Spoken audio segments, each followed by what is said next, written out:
A Rádio USP apresenta Programa Universidade 93,7. Dias Melhores. Um programa sobre mídia, ciência e educação. Uma iniciativa da FAPESP em parceria com a Rádio USP e o Departamento de Jornalismo e Editoração da ECA USP. A apresentação: Carlos Antônio Teixeira.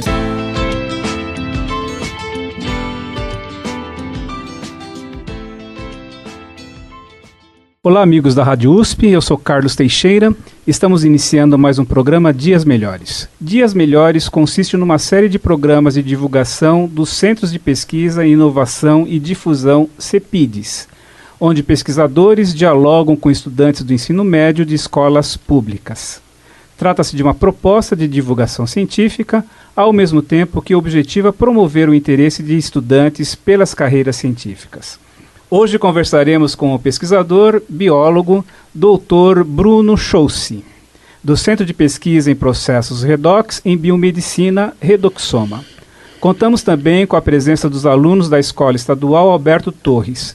Eles estão acompanhados do coordenador pedagógico, professor Wagner Bacarin. Operando na mesa de som, nós temos o doutorando da ECA, Carlos Tavares. Eu passo a palavra agora aos nossos convidados para que se apresentem e cumprimente aos nossos ouvintes. Eu sou o Wagner, coordenador pedagógico da Escola Alberto Torres, do Programa Ensino Integral do Estado de São Paulo. Olá, meu nome é Amanda, tenho 16 anos, estou no 3º ano do ensino médio. E aí, galera, eu sou a Thalita, eu tenho 17 anos e tô aqui. Olá, meu nome é Luiz Gustavo, tenho 18 anos, estou no 3º ano do ensino médio. Olá, eu sou Bruno Schulze, eu sou pós-doutorando do Instituto de Química da USP e faço parte do CEPID Redoxoma, que a gente vai conversar mais um pouquinho hoje. Eu não vou falar a minha idade, que acho que já passei do limite que se pode falar em público.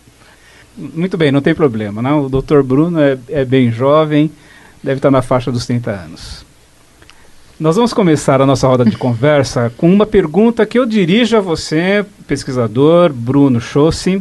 Você poderia apresentar para os nossos ouvintes o Centro de Pesquisa em Processos Redox em Biomedicina? Por que esse centro é conhecido como Redoxoma? Muito boa pergunta, Carlos. O CEPID Redoxoma basicamente estuda as reações de redução e oxidação, reações que acontecem no nosso corpo a todo momento, em diversos contextos. Desde a identidade dessas moléculas individualmente, ou seja, das moléculas que participam dessas reações, até como essas moléculas interagem no nosso organismo para alterar o funcionamento dele, ou mesmo para promover processos normais, como a vasodilatação, por exemplo, que é mediada por um radical livre, o óxido nítrico.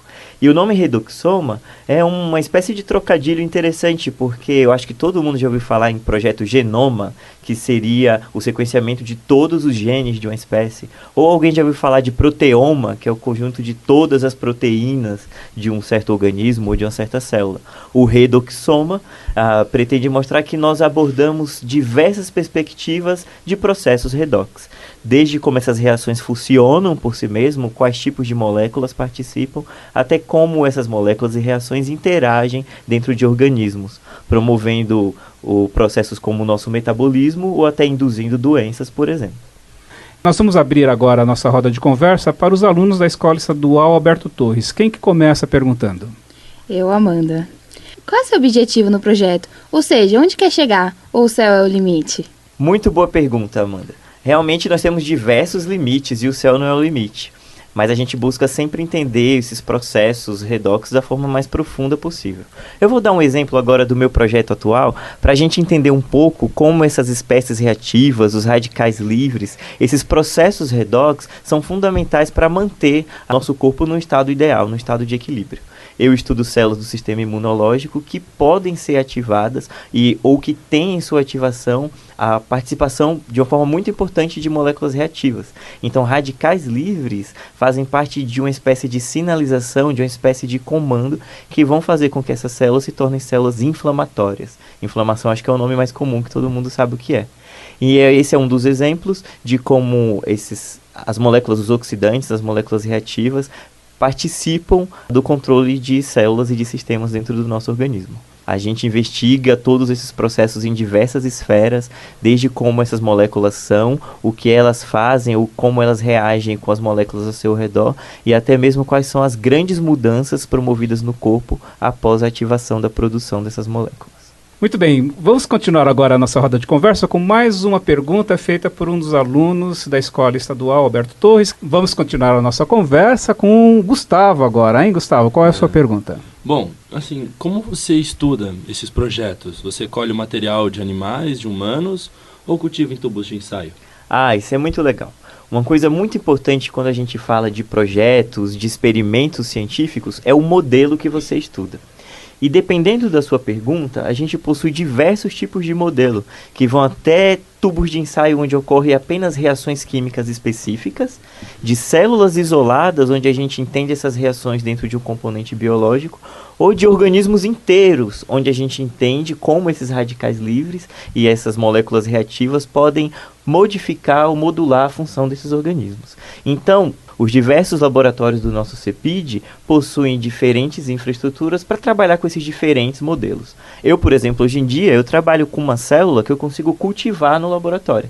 E eu faço todos os meus experimentos nessas células que eu mesmo crio e elas mesmas crescem e expandem dentro das nossas instalações lá na USP. Ok, mais uma vez, Bruno, obrigado. Gustavo, também obrigado por sua pergunta. Prezado ouvinte da Rádio USP, você está ouvindo o programa Dias Melhores, que é um programa que conta com o apoio da Fundação de Amparo à Pesquisa do Estado de São Paulo, FAPESP. Nós vamos agora ouvir uma pergunta formulada pelo professor Wagner Bacarin. Qual é a sua pergunta, professor Wagner? Bruno, como o Núcleo de Educação e Difusão contribui para a iniciação científica dos alunos nas escolas públicas do Estado de São Paulo? Então, no nosso CEPID, nós temos diversos projetos voltados para a difusão do conhecimento científico e para a promoção e inserção das pessoas, de uma forma geral, da sociedade e também das escolas, que fazem parte disso, nesse contexto científico, que no fim, apesar de parecer estar tão longe de nós, faz parte da nossa rotina. O CEPID Redoxoma tem algumas iniciativas interessantes, como um site que se chama Livres Radicais. Se qualquer um de nós colocar no Google Livres Radicais, a primeira ou segunda opção vai ser o nosso site, onde tem alguns exemplos de como as nossas pesquisas realmente fazem parte da nossa rotina. Além disso, temos uma série de atividades que levam a ciência para as escolas, mostrando como o conteúdo de química, o conteúdo de bioquímica é realmente importante para o desenvolvimento da sociedade, para o desenvolvimento da medicina e da saúde, e para inserir esses jovens nesse contexto científico, para que eles possam, inclusive, vislumbrar carreiras nesse contexto científico e trazer a ciência para a nossa rotina, mostrar que a ciência é a nossa vida. É interessante essa pergunta que você fez, professor Wagner, porque todo centro de pesquisa, todo CEPID, tem uma coordenação de educação e difusão. Então, obrigatoriamente, ao serem beneficiados com a verba que a FAPESP outorga a esses centros para a produção da pesquisa, eles devem ter o compromisso de dialogarem com a sociedade e, particularmente, também promover a ciência junto a jovens estudantes, particularmente das escolas públicas. Agora, parece que você tem uma outra pergunta para fazer, né, professor Wagner? Sim, Bruno, qual que é a contribuição do CEPID para a saúde pública do Estado de São Paulo e para o Brasil? Isso é muito interessante, que a gente vai falar bastante de ciência nessa resposta. Uma coisa importante sobre os tipos de ciência que os laboratórios podem fazer é que são dois tipos básicos.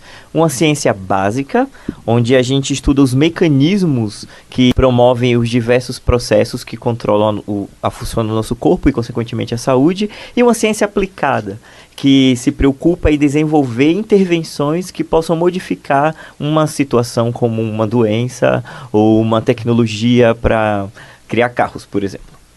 O nosso CEPID, majoritariamente, é composto por grupos de ciência básica. Então, nós estamos preocupados em entender os mecanismos, por que aquilo acontece dessa forma, como nós podemos intervir para acontecer de uma forma diferente.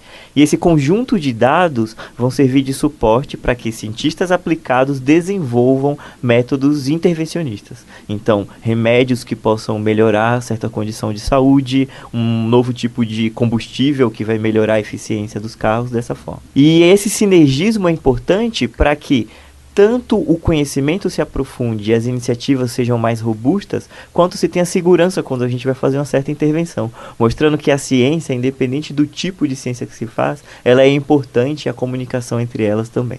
No fim das contas, nós estamos contribuindo grandemente para o estabelecimento dessas bases, dos conhecimentos, dos mecanismos que regem os processos e intervindo, ou seja, fazendo ciência aplicada em alguns pontos específicos. Nós temos pesquisadores no INCOR, por exemplo, que é o Instituto do Coração do Hospital das Clínicas da USP, que trabalham de uma forma mais próxima do que acontece durante uma patologia, entendendo e solucionando problemas relacionados com essas doenças.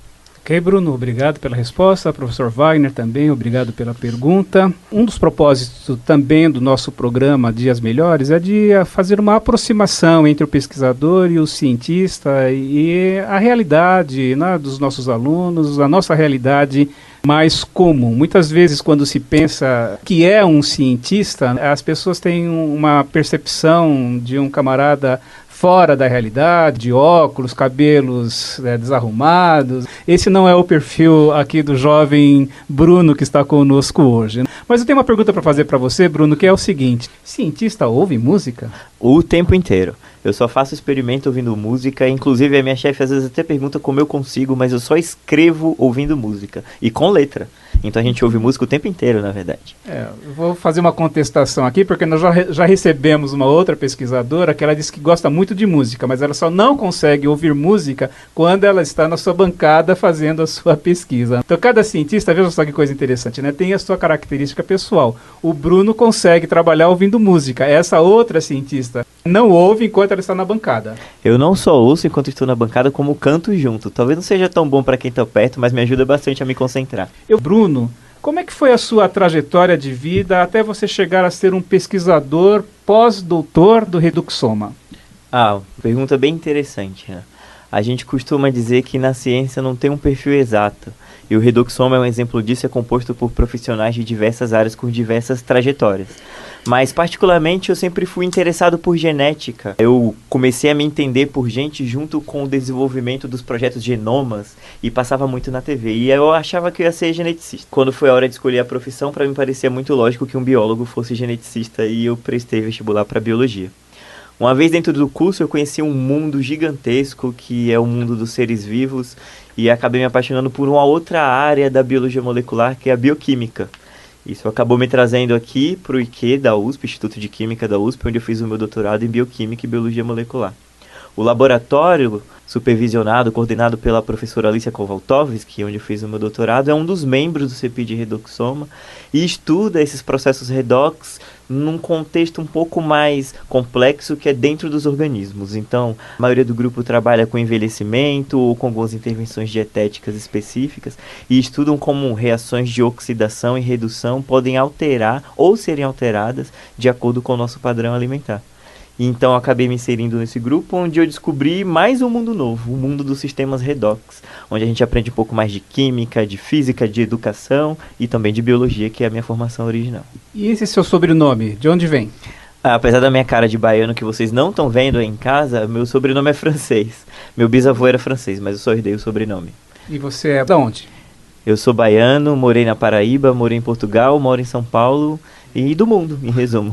Fiz parte da graduação em Portugal, num dos primeiros programas de mobilidade, mesmo antes do Ciências Sem Fronteiras. Eu acho que você poderia falar um pouquinho sobre isso, porque é uma coisa interessante que já surgiu numa conversa que nós já tivemos com alunos sobre a oportunidade que o campo da ciência dá para aqueles que estão ingressando nela de fazerem intercâmbios internacionais. Sim, isso é muito interessante. Na verdade, a ciência, apesar de parecer um nome abstrato, não é feita por pessoas, e muitas pessoas, pelo mundo inteiro. E uma característica fundamental da ciência é o compartilhamento de ideias e de conhecimento. E isso é promovido por meios de intercâmbios, ou seja, pessoas que trocam de laboratório para aprender uma técnica nova, para aprender um contexto experimental novo, ou mesmo por congressos e encontros científicos, onde as pessoas se encontram para discutir, para debater um pouco as novidades de cada tema.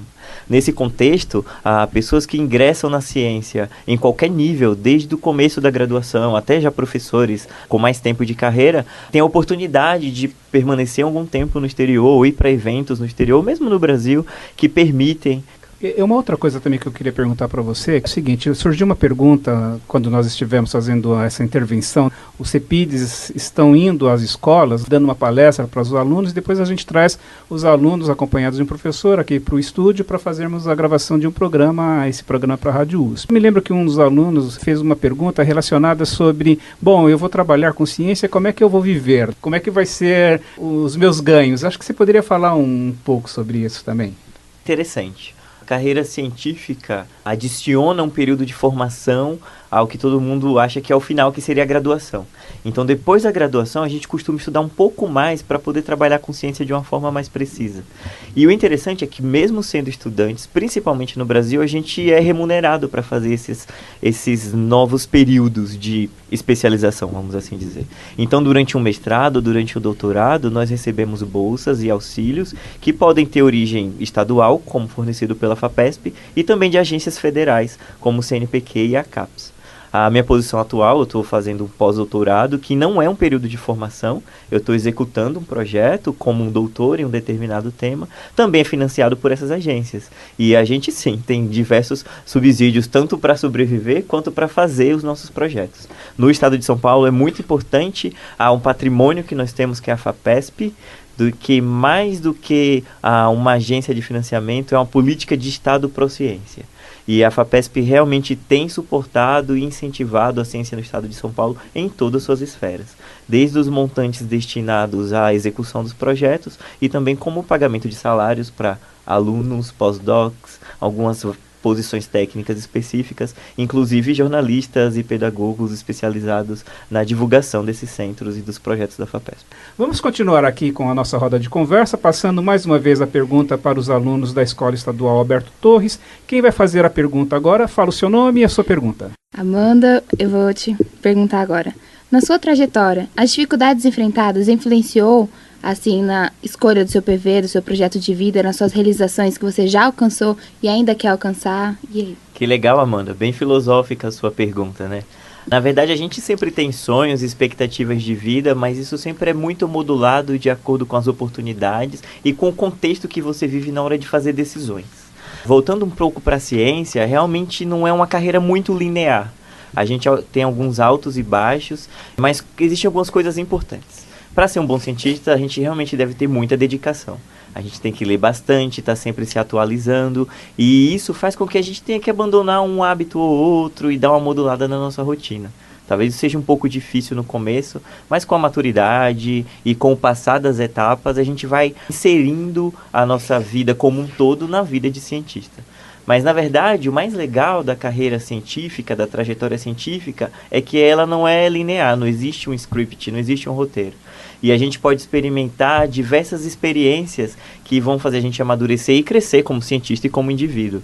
Então, esses encontros internacionais, o próprio ambiente laboratorial e estudantil nas universidades é um ambiente extremamente rico, já que a gente tem acesso a esse universo de informações e experiências. Em resumo, a carreira científica é realmente muito interessante e, apesar das dificuldades, eu estou muito feliz com as coisas que tenho conquistado e que eu vejo os meus amigos conquistarem por meio de uma carreira científica. Muito bem, Amanda. Obrigado por sua pergunta, né? Uma pergunta desse tipo, dá para se fazer uma resposta para a gente pensar sobre a vida científica, sobre a carreira. Bacana a sua pergunta, Amanda. Vamos agora passar para mais uma pergunta que vai ser feita agora por você, Thalita. Então, Bruno, deixa eu perguntar para você qual as dificuldades de trabalhar com a ciência no Brasil. Uma pergunta muito boa. Então, primeiro vamos falar de país. O nosso país, infelizmente, não tem uma cultura científica desenvolvida. Desde nós mesmos, como membros da sociedade, e principalmente dos nossos governantes. E, infelizmente, nós temos muito pouco financiamento para pesquisa no Brasil, no país como um todo. E, com certeza, essa é a maior dificuldade para a maioria dos estados do país. Por mais que nós tenhamos agências específicas para financiar a ciência, o montante destinado e a forma que esses recursos são geridos ainda não são muito boas, ainda não promovem um desenvolvimento científico esperado e sonhado por pesquisadores em diversos estados.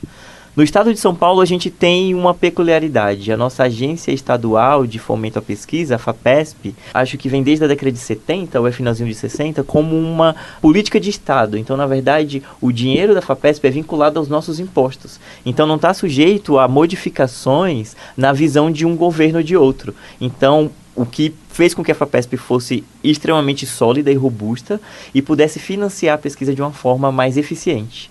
E o mais importante, a FAPESP é gerida por cientistas. E nada mais adequado do que cientistas para poderem destinar o uso das verbas e do dinheiro de uma forma mais produtiva, mais voltada para o desenvolvimento científico. E isso faz com que no estado de São Paulo o dinheiro em si não seja o maior problema.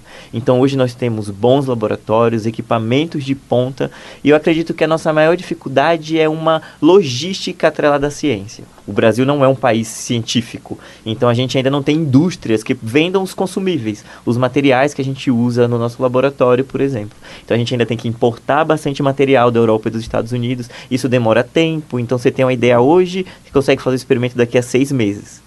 Num país como os Estados Unidos, você tem a ideia hoje, amanhã está tudo no seu laboratório. Então, no estado de São Paulo, a gente realmente tem verba, temos uma infraestrutura fantástica, invejável para muitos países, mas falta ainda essa dinâmica científica mais fluida, com uma infraestrutura que dê um suporte contínuo para o meio científico. Muito bem, Thalita. Sua pergunta também trouxe uma resposta bastante interessante. Nós vamos ouvir agora uma pergunta feita pelo Gustavo. Qual é a sua pergunta, Gustavo? A minha pergunta é, que tipo de pessoa trabalha no grupo de pesquisa que você faz parte? Essa pergunta é bem legal, né? Porque a profissão cientista, ela é abstrata. Mas, na verdade, cientistas são pessoas que trabalham com ciência, produção de conhecimento em alguma área. E como nas diversas áreas, o Redoxoma é composto por cientistas formados em diversas faculdades diferentes, com diversas graduações. Então nós temos químicos, biólogos, farmacêuticos, médicos, biomédicos, enfermeiros, educadores físicos, que podem estar em processo de formação, como fazendo um mestrado, um doutorado, ou já são professores universitários e participam desses grupos de pesquisa. Além disso, temos os especialistas de laboratório, que são pessoas que entendem mais profundamente de uma técnica, de um equipamento e que dão um suporte fundamental para a ciência, para o processo científico. Surpreendentemente, no grupo de pesquisa de química, de farmácia, bioquímica, nós temos vários contadores e administradores de empresas, que eles são fundamentais para gerir o grande grupo de pesquisa, para cuidar de toda essa parte logística e financeira do sistema. Então a resposta para a pergunta é que todo tipo de pessoa pode trabalhar no grupo de pesquisa como um Redoxoma. E na verdade tem que ter esse interesse por ciência e procurar esses tipos de vagas específicas, de acordo com a sua formação e a necessidade dos grupos de pesquisa. As perguntas que os alunos fizeram são perguntas bem interessantes, as respostas também muito bem dadas. Nós poderíamos passar aqui muito mais tempo, a nossa roda de conversa gostosa sobre o campo da ciência, sobre esse centro de pesquisa que trata de um assunto também bem interessante na área de biomedicina, mas infelizmente nós temos que começar a pensar em nos despedir e encerrar a nossa programação de hoje. Mas alguém tem mais uma pergunta que gostaria? A gente tem tempo para mais uma pergunta? Alguém gostaria de fazer uma pergunta? Bruno, como é a rotina de um cientista dentro do CEPID? Quanto tempo ele passa no trabalho de laboratório e na produção escrita? Essa é uma pergunta bem difícil de responder porque não tem padrão. A gente varia muito o tempo total dentro do laboratório e a proporção dedicada para cada tipo de atividade. Mas eu posso falar um pouco sobre quais tipos de atividade a gente costuma fazer. Então, no início, quando a gente está desenvolvendo um projeto, a gente dedica muito mais tempo à leitura, ao levantamento do que já se fez sobre aquilo, as perguntas que ainda estão em aberto e os métodos e as possibilidades experimentais que vão nortear os nossos projetos. A partir do momento que a gente começa a executar o projeto, a gente começa a gastar um pouco mais de tempo com a bancada, como a gente fala, que é a hora de colocar a mão na massa e testar se as nossas perguntas, as nossas hipóteses estão corretas ou não.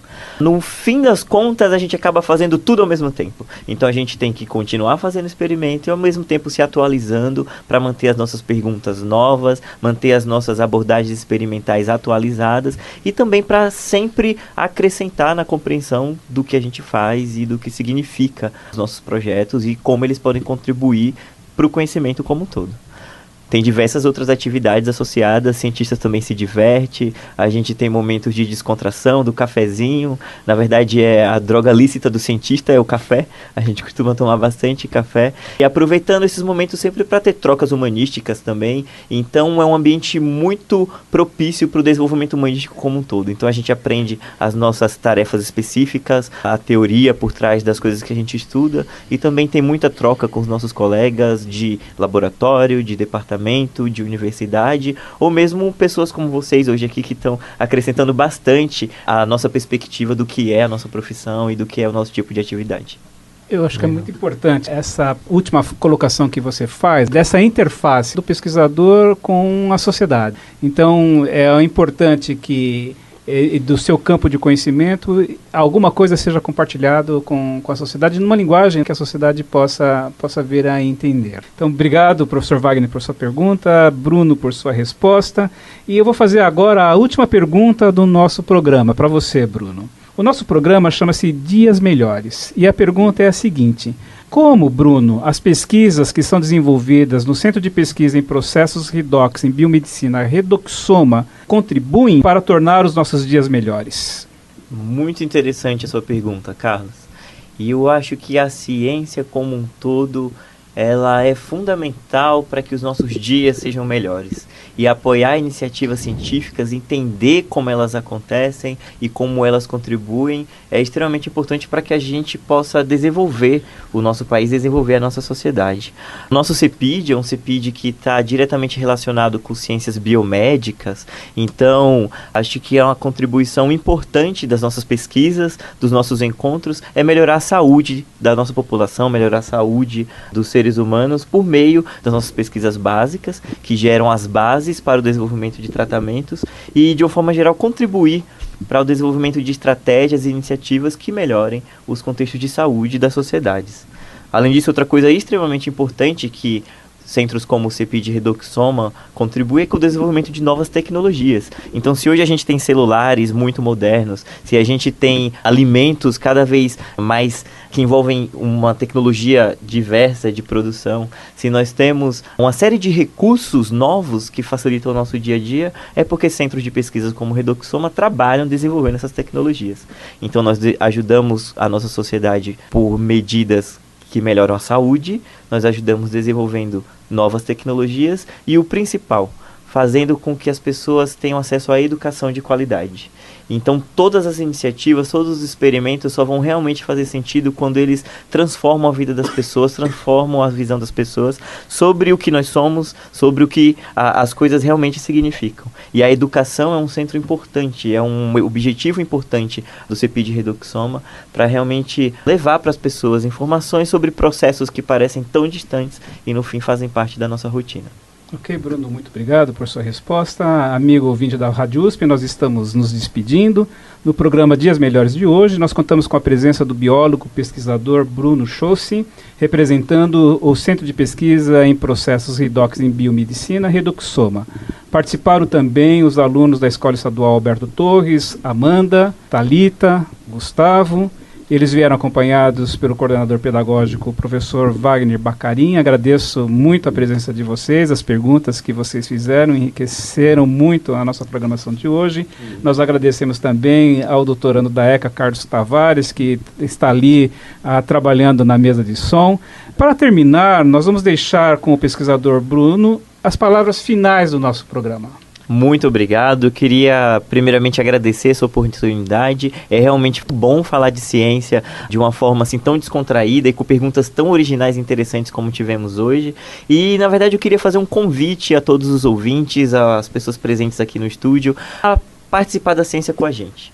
Vem junto com a gente explorar a ciência, conhecer o mundo, porque realmente o conhecimento vai nos dar a oportunidade de crescimento, de viver uma vida melhor, uma vida diferente. Especificamente relacionado ao Redoxoma, o grupo de pesquisa que eu faço parte, nós temos diversos materiais disponíveis online, onde vocês podem ter acesso a informações super interessantes sobre como esses processos redox fazem parte do nosso dia a dia e estão frequentemente presentes na nossa rotina. Um exemplo é o site Livres Radicais, que mostra de uma forma bem interessante algumas das pesquisas do nosso grupo, associando as nossas pesquisas a ditados populares. Além disso, nós temos um site institucional, o Redoxoma, onde você pode ter um pouco mais de informação sobre os laboratórios e os grupos de pesquisa que nós fazemos parte. Obrigado pela oportunidade. Muito obrigado por sua colaboração. Agradecemos também a você, amigo ouvinte da Rádio USP. Operando na mesa de som, nós temos o doutorando da ECA, Carlos Tavares. Dias Melhores, um projeto vinculado ao Programa José Reis de Incentivo ao Jornalismo Científico, Mídia Ciência da FAPESP, em parceria com a Rádio USP e o Departamento de Jornalismo e Editoração da ECA USP. A Rádio USP apresentou Programa Universidade 93,7.